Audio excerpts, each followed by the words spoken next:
ජායල ප්‍රාදේශීය ලේකම් කාර්යාලීය මාධ්‍ය ඒකකය අද මහසිකුරාදා ජායල වික්ෂෝප මාතා දේවස්ථානයට පැමිණියා.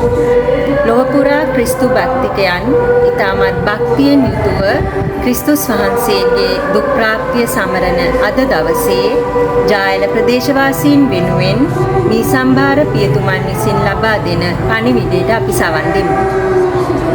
අපි අද විශේෂ ආකාරයෙන් මහසිකුරාදා දින ජේසුස් ස්වාමීන් වහන්සේගේ කුරුසේ යාගය සමග ඒකාත්මික වෙනවා. ශ්‍රී කුරුසය දෙස බලනකොට අපිට අපේ ජීවිතය ස්වභාවය මතක් කරලා දෙනවා. ඒ ශ්‍රී කුරුසය අපේ ජේසුස් වහන්සේගේ ජීවිතයේ ස්වභාවය මතක් කරලා දෙනවා. කියන්නේ දෙවියන් වහන්සේගේ ප්‍රේමයේ ගැඹුර එක පැත්තකින් අපිට මතක් කරලා දෙනවා.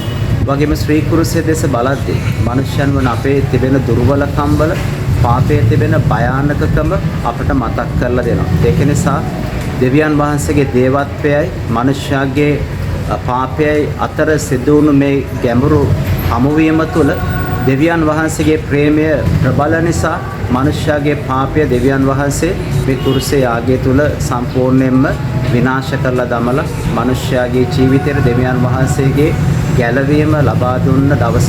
ඒක නිසා අද දවසේ මහසිකුරාදා ජේසුගේ මරණයටත් වඩා ජේසුගේ මරණය තුළ තිබෙන ජීවිතය, ජේසුගේ මරණය තුළ තිබෙන ගැලවීම විමුක්තිය තමයි අපි අප විශේෂ ආකාරයෙන් අනුස්මරණය කරන්නේ. ඒක නිසා සදහවත් ජනතාවක් හැටියට අපිට මේ ශ්‍රී කුරුසේ ආරාධනය කරන්නේ ඊතර වෙන්නට. පාපය අපිට අහිමි බවත්, දෙවියන් වහන්සේගේ ප්‍රේමය අපිට හිමි වෙලා තිබෙන බවත් කුරුසේ දෙස බලලා පාපය ප්‍රතික්ෂේප කරලා දෙවියන් වහන්සේගේ ආදරේ හදවතින්ම සිත වැළඳගෙන ආදරවන්ත කරුණාවන්ත දරුවන් ලෙස, අන්ධකාරයෙන් එතර වුණු දරුවන් ලෙස, පාපයෙන් එතර වුණු දරුවන් ලෙස ජීවත් වෙන්නට ශ්‍රී කුරුසේ යාගය ඔබට මට මෙවර පාස්කු තුල ආරාධනා කරනු ලබනවා.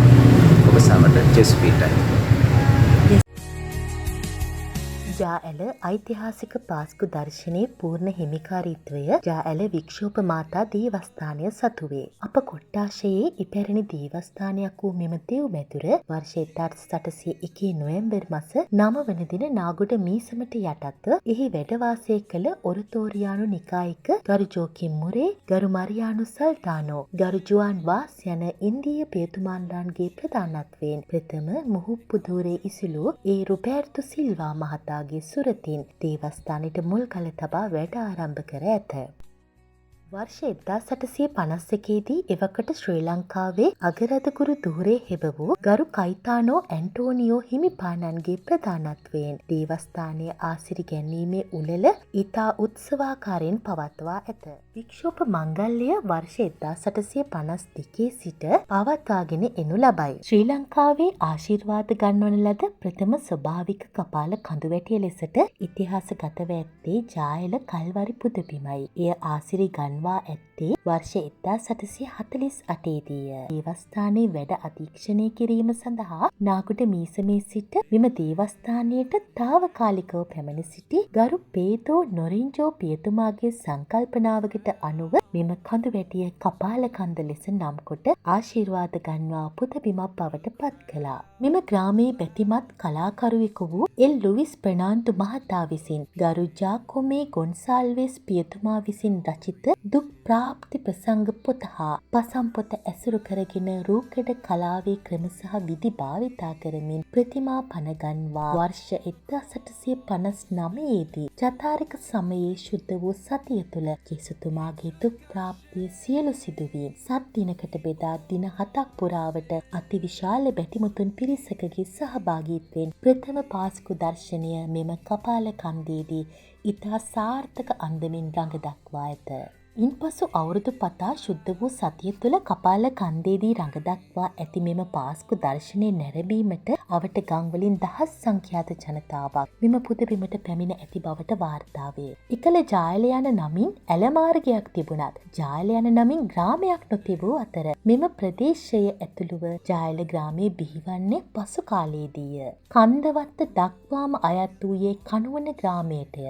ඉංග්‍රීසි පාලන සමයේ හලාවත දුම්රිය මාර්ගයේ ගැනීමේදී අප ග්‍රාමයට දුම්රිය ස්ථානයක් ලබා ගැනීම සඳහා එවකට දේවස්ථානයේ ගිහි නායකයාව සිටි ග්‍රිගෝරිස් ප්‍රනාන්දු මහතා මහසිකුරාදා දිනට පාස්කු දර්ශනය නැරඹීමට අප ග්‍රාමයට පැමිණෙන අති විශාල ජනකාය ගැන සඳහන් කරමින් දුම්රිය බලධාරීන්ට ඉදිරිපත් කළ පෙත්සමක් පිළිගැනීම හේතු කොටගෙන අප ග්‍රාමයට දුම්රිය ස්ථානයක් අනුමත වී ජා ඇල යන නමින් නම් කොට දුම්රිය ස්ථානය පිහිටුවාලීය. වර්ෂ 1908 නොවැම්බර් 9 වන දින උදයවරුවේ ප්‍රථම මංගල දුම්රිය ගමන් වාරය ජායලට සේන්දු වුණා. ජායලට ලැබුණු ප්‍රථම රාජ්‍ය ආයතනය මෙම දුම්රිය ස්ථානය වූ අතර ජාඇල යන නමින් ප්‍රසිද්ධියට පත්ව අද විශාල නගරයක් දක්වා දියුණු වීමේ ආරම්භයට මෙම ඓතිහාසික පාස්කු දර්ශන හේතුපාදක විය.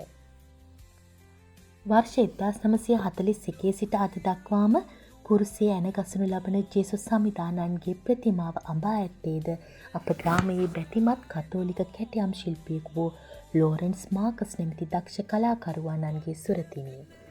කාලයාගේ ඇවෑමෙන් සත්දින මහා පාස්කෝ පෙන්වීමට අපහසුතා කීපයක් පැන නැගීම හේතු කොටගෙන වර්ෂ 1950 දශකයේ මුල් වකවානුවේ මෙම සත්දින පාස්කෝ වෙනුවට මහා සිකුරාදා දිනට පමණක් සීමා වන පරිදි පාද නමස්කාර ස්ථාන මූලික කරගනිමින් පාස්කු දර්ශනය පෙන්වීම ආරම්භ වී ඇත.